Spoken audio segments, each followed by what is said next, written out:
Desalcemos nuestro canto con viva emoción y del mundo a la paz ostentemos nuestro invicto glorioso pendón. Salve el pueblo que intrépido y fuerte a la guerra a morir se lanzó, cuando en bélico reto de muerte sus cadenas de esclavos rompió. Amigos y amigas de Patria para Siempre y Patria para Todos, hoy estamos en otra batalla para defender la patria y es obligatorio que todo buen dominicano y dominicana se unifique para nosotros defender nuestro territorio, en el cual hemos ido avanzando paulatina pero firmemente hacia un mejor desarrollo, hacia una mejor vida para nuestros connacionales. Eso no se puede poner en discusión.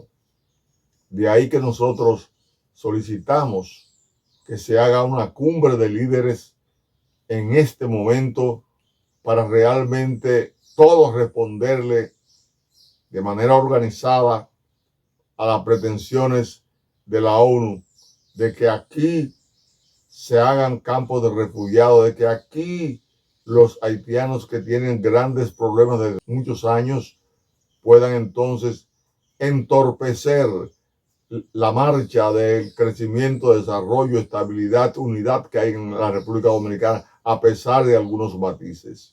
Es hora de unidad nacional y lo estamos demandando. Las razones son las siguientes, señores. En el año de 1801, 26 de enero, las tropas del general Toussaint Louverture llegaron a la República Dominicana para consolidar lo que fue el Tratado de Basilea que se había producido en España el 22 de julio de 1795 entre España y Francia. Fue la firma para que la República Dominicana de hoy, esta parte oriental de la isla, sea entonces cedida a Francia para que Francia se saliera de España, porque España había sido invadida por las tropas napoleónicas. Llegó Toussaint Louverture aquí el 26 de enero, repito, de 1801, y con esa llegada de él se evidenciaba el triunfo que había obtenido desde que él guió las tropas de esclavos el día 4 de agosto del año de 1791 para lograr su libertad, la abolición de la esclavitud, porque se había proclamado en la Revolución Francesa de 1789 y solamente los blancos y los mulatos se estaban aprovechando de eso. Habían creado el Club Maciac, los blancos, y el Club Amigos de los Negros, los mulatos, y ellos cabildearon para obtener ventajas allá en Francia y se olvidaban de los esclavos. Pero Toussaint se levanta con su grupo de esclavos ese 4 de agosto de 1791 y lucha 10 años después, entonces, después de haberse consolidado la unidad de mando en su poder. Entonces él viene aquí. Cuando llega aquí para unificar la isla, después de haber vencido muchos obstáculos, entonces, ¿qué ocurre? Ocurre que Napoleón Bonaparte envió 58,000 soldados bajo la dirección de su cuñado, el general Leclerc.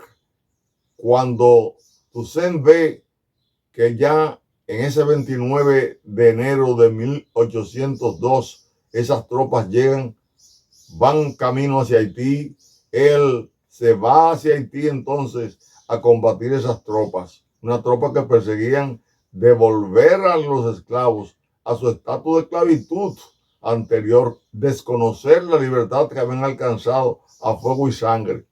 Entonces, ahí comienza la gran desgracia que hoy tiene Haití. Toussaint Louverture había logrado inclusive que los esclavos libertos trabajaran ya no como esclavos, sino como trabajadores, y se había dispuesto que el 50% de la ganancia que producía la producción le correspondiera a los dueños de las plantaciones, un 25% para el Estado y un 25% para los trabajadores. Destruyeron esas posibilidades porque entonces se formó una guerra en Haití contra los blancos y se eliminaron a todos los blancos. Terminaron entonces los negros esclavos dirigidos por Toussaint bajo la dirección de Jacques Dessalines y Henry Christopher. Se llevaron a cabo esas luchas internas contra los franceses y fueron vencidos los franceses. Los soldados de Napoleón salieron derrotados y el 1 de enero de 1804 Haití proclama su independencia, pero ya con todos los medios de producción destruidos, ya con una situación donde solamente quedaban unos 170,000 esclavos ya liberados de unos 425,000 que habían cuando comenzó realmente la lucha unos años antes. Realmente ahí comienza la desgracia de Haití y se agudiza cuando para reconocerle a los haitianos su independencia le impone una pena de muerte social y política Francia, cuando le reclama el pago de 150 millones de francos, un país devastado, pobre, ¿cómo lo iba a pagar? Pagarlo en 5 plazos. Cuando se vence el primer plazo, tuvieron los haitianos que coger préstamos a bancos franceses, 30 millones para pagar y 6 millones de intereses. Se le duplicó entonces ahí la crisis y así pasaron los haitianos hasta 1947, cuando se terminó de pagar esa guerra. Unos 122 años de lucha para pagar, que empobrecieron a esa nación, que no pudo jamás aplicar sus recursos para la infraestructura, para el desarrollo educativo, para el desarrollo de salud, para el desarrollo productivo. Así surge entonces una dictadura en el 1957, que fue la dictadura de Jean-Claude Duvalier, ese médico que se subió al poder y duró 28 años en su dictadura y le dejó la dictadura a su hijo, el Baby Doc Duvalier. Terminaron de hundir Haití. Posteriormente a eso surgen las desestabilizaciones políticas. Esas desestabilizaciones políticas surgen hasta el día de hoy. La crisis de hoy es heredada de la forma en que fueron maltratados los haitianos por los franceses y luego posteriormente en las distintas invasiones que se hicieron, donde los invasores no ayudaron a desarrollar al país, sino que lo fueron hundiendo cada vez más, como se demuestra hoy con el predominio de las bandas que hay en Haití. Nosotros no podemos caer en las garras de la desgracia de un pueblo que tiene que luchar él de frente para superar su situación. En ese sentido, cuando el presidente Luis Abinader propuso que se sellara la frontera, cuando mandó las tropas militares a la frontera para impedir que se continuara aquella obra que se estaba haciendo en Haití de desvío del río Masacre, aprovechando esa condición para con ello tapar todo lo que había que cubrir en oponerse a que los haitianos entonces traspasaran la frontera en el desborde que podían producir la anarquía de las bandas, medida atinada. Inmediatamente nosotros, los militares y combatientes constitucionalistas, lo apoyamos. Es ahí la declaración que dimos, o parte de ella. Nos encontramos aquí compartiendo con ustedes un momento de solidaridad que tenemos con las disposiciones que ha asumido el gobierno de la República Dominicana frente al caso de la crisis que se ha presentado en la frontera, motivado por la conducción irregular y violatorio de los acuerdos de 1929, y que de ninguna manera el pueblo dominicano debe de aceptar que esta situación se dé sin defender la soberanía nacional y sin defender inclusive el derecho a la seguridad de este pueblo. Apoyamos esa medida. Esas declaraciones que acaban ustedes de escuchar, la hicimos entre otras cosas, porque cuando el comisionado de la ONU, Volker Turk, quiso tratar de que se entendiera que la República Dominicana tenía que cargar con los haitianos aquí de manera obligatoria y que se impidiera las deportaciones, el presidente Luis Abinader se pronunció en este sentido. Toda la frontera de la República Dominicana, tanto terrestre, marítima como aérea, estará cerrada. Según las informaciones que nosotros ofrecimos al Consejo Nacional de Seguridad y la planificación que se hizo. En tal sentido, el Ministerio de Defensa está preparado ya, tanto el Ejército, la Armada y la Fuerza Aérea estarán preparados para cumplir con esa disposición. Visto este pronunciamiento del presidente Luis Abinader, nosotros al otro día de haberse enviado las tropas a la frontera, declaramos lo que ya ustedes escucharon y seguimos entonces trabajando como muchos otros dominicanos para que se rechazaran esas pretensiones. Hoy que nuevamente las Naciones Unidas ha querido hacer de la República Dominicana el espacio de cloaca para depositar los errores que se han cometido en Haití, nosotros nos pronunciamos en este sentido el 19 de marzo en el altar de la patria. Oigamos. Hoy nosotros decimos al país y al mundo que la crisis en Haití se ha agudizado tanto porque a las Naciones Unidas le conviene.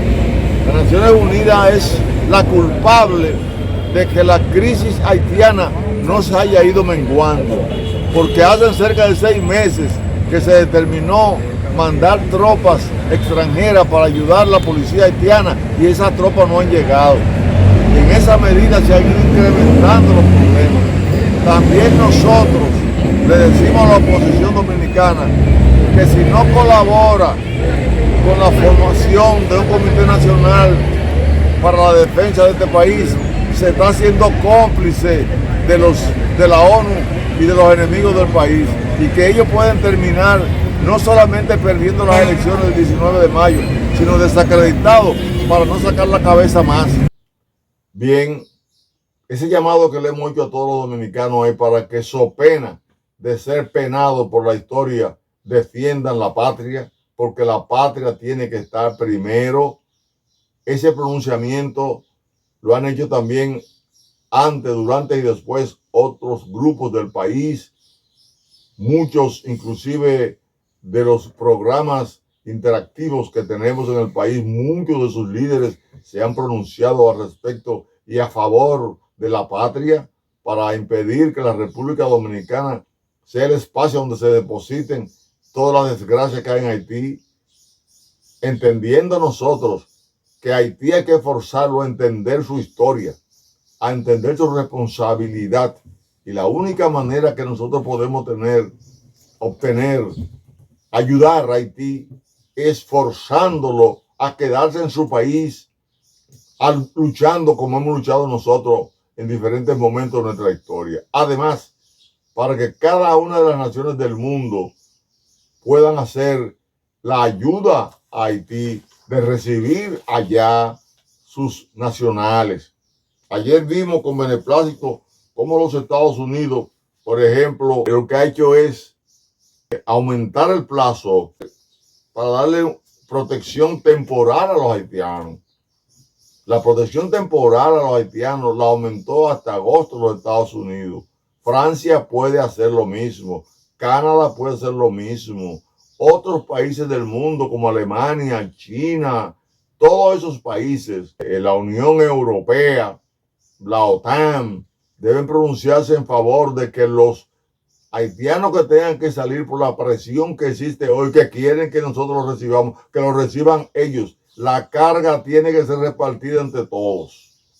Nosotros entonces proponemos que además de que los países del mundo le abran la puerta a Haití y no nos manden a nosotros para entonces traspasar la crisis haitiana hacia nuestro territorio y luego justificar entonces cómo van a ocupar la isla entera para que también nosotros perdamos la soberanía ganada a fuego y sangre en nuestra historia. Para evitar eso, que se produzca el recibimiento de los haitianos en diferentes puertos del mundo y que los haitianos luchen internamente y que ese Consejo Presidencial para la Transición que se planteó en la reunión del CARICOM, que se aplique lo más rápido posible y que ese Consejo, al asumir la presidencia, haga un acuerdo con las Naciones Unidas. ¿Para qué? Para que puedan las Naciones Unidas suministrar la cantidad de soldados y policías que puedan ayudar a los policías haitianos a combatir las bandas y llegar entonces a un periodo de pacificación de esa sociedad que le permita a esa sociedad entonces dar los pasos siguientes, como serían, por ejemplo, el que se haga un registro civil para poder saber cuándo nació cada haitiano, va a ver la identidad que tienen, porque para estar en los países del mundo lo van a necesitar. Tienen que tener también una ayuda económica y social que está contemplada en la Carta de las Naciones Unidas, entre otras cosas. ¿Para qué? Para reforestar Haití. Hay que reforestar Haití, hay que recuperarlo medioambientalmente, hay que entonces crear hospitales en Haití para combatir las enfermedades, no que aquí el 38% de las parturientas sean haitianas y que haya un costo de más de 20,000 millones de pesos en la República Dominicana y de 10,000 en educación, de 10,000 millones del presupuesto, del exiguo presupuesto que este país paga con sus impuestos. No se puede. Definitivamente, los refugiados, en tanto van saliendo los haitianos de Haití, deben ser en el mismo Haití. Ahí nosotros hay espacio donde no se está combatiendo. ¿Qué tiene que hacer el nuevo Consejo Presidencial para la Transición de Haití? Lo que tiene que hacer es acordar con las tropas de la ONU que lleguen, que en un punto de Haití sean colocados los refugiados y protegidos por esos soldados. No estamos hablando de una invasión a Haití, estamos hablando de una solidaridad internacional para la seguridad de una nación que lo necesita, en la misma dirección que apunta la Carta de las Naciones Unidas. Dominicanos, debe haber una cumbre de liderazgo nacional, una cumbre donde se fíen los puntos por los cuales vamos a luchar juntos e incluir en él la creación de los comités de defensa para la soberanía nacional que tiene que estar en toda la República Dominicana, desde las provincias y regiones hasta los parajes. Hay que tener al país preparado porque hay una agenda que a pesar de nuestra razón se quiere imponer. Se quiere desconocer nuestra soberanía nacional y eso no lo vamos a permitir. No lo vamos a permitir los dominicanos. Aquí va a haber un derramamiento de sangre que nos va a sellar a nosotros la historia del triunfo definitivo de la necesidad que tenemos de hacer de este país uno de los países más ejemplares del mundo en términos de la conservación de su libertad, de su democracia y su derecho a progresar en términos de lo que representa y reclama el sacrificio realizado históricamente. Bendiciones.